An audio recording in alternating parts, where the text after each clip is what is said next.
السلام علیکم۔ پیغام کے تمام ناظرین کو میری طرف سے خوش آمدید۔ آپ نے یہ وظیفہ صرف 3 دن کرنا ہے۔ صرف 3 دنوں کے اندر اندر آپ کی جو بھی بڑی سے بڑی حاجت ہوگی، جس بھی مقصد کے لیے آپ اس وظیفہ کو پڑھو گے، آپ کا وہ مقصد انشاءاللہ 3 دنوں کے اندر اندر پورا ہو جائے گا۔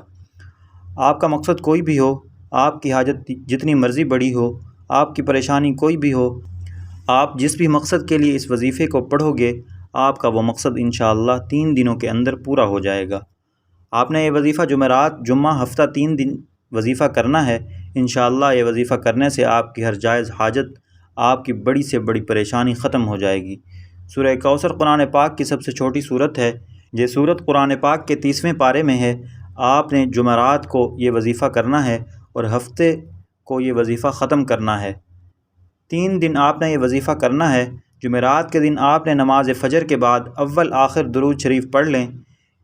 اس کے بعد آپ 129 دفعہ سورہ کوثر کو پڑھ لیں۔ صبح نماز فجر پڑھ کر اس وظیفے کو کریں، پھر نماز عصر پڑھ کر اس وظیفے کو دوبارہ کر لیں۔ پہلے اول آخر درود شریف پڑھ لیں، پھر درمیان میں 129 دفعہ سورہ کوثر پڑھ لیں، اور اسی طرح ہی آپ نے نماز عشاء کے بعد اسی روٹین سے وظیفہ کرنا ہے۔ اسی طرح تینوں دن آپ نے یہ وظیفہ کرنا ہے۔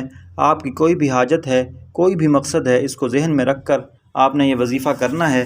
وظیفہ کرتے وقت پورا دھیان آپ کا وظیفے پر ہونا چاہیے، دل میں کوئی بھی شک نہیں لے کر آنا، پورا دھیان وظیفے پر رکھ کے آپ نے یہ وظیفہ کرنا ہے۔ انشاءاللہ اس وظیفے کو کرنے کے بعد آپ کی اللہ سے مانگی ہر دعا قبول ہوگی۔